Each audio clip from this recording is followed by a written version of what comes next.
ito po ang ating humba. Kung sa Cebu ay tinatawag itong humba. So, ito po ay nilagyan ko lang ng ang ating pong mga ingredients nito. Siyempre, ang brown sugar. Tapos, yung suka, hindi nawawala ang ating vinegar.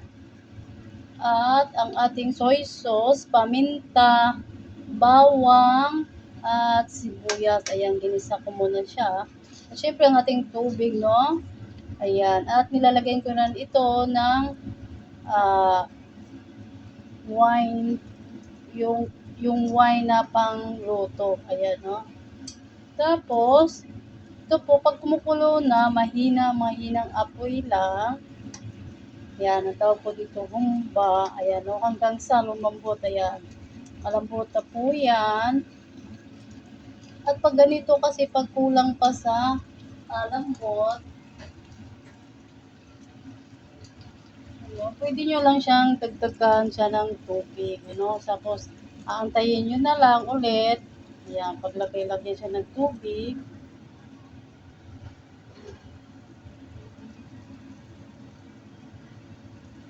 Ayan, no? So, yan na po ang humba natin. Ito yung talagang maganda siya. Kasi malasa na po ito. Meron niyang wine, no? Yung wine na pangluto at saka yung hindi nawawala ang ating vinegar, tapos soy sauce, yan, paminta, yung seasoning, salt. Ayan. So, pinaghalo-halo lang. Kasi yung mag-brown, basta malasa na siya, ayun na yan. No, kasi depende naman sa inyo yan kung paano magluto eh. So, napakabilis lang naman kung paano magluto ng tinatawag na humba. Ito po kasi yung luto ng Cebu. Pero, pag ako naman nagluluto doon, nung nasa Cebu pa ako, ang sinasabaw ko po yan, yung Sprite, mas malasa yung pag-Sprite, maganda. At saka pag marami, ito lang po kasi pang dalawang tao lang ito. Ayan, no? Yeah. Ang 2 tao lang yan eh. So, balik ta rin yun lang yan, mga ka-idols, hanggang sa lumambot, no? Ayan. Pag konti pa yung lambot niya, kasi nag-umpisa na siya nagmamantika, ayan, no? Hanggang sa magmamantika ito at maluluto na. Ayan, no? So, yummy, yummy. Nag-umpisa na siya ng mantika, ayan, hanggang sa malambot ito.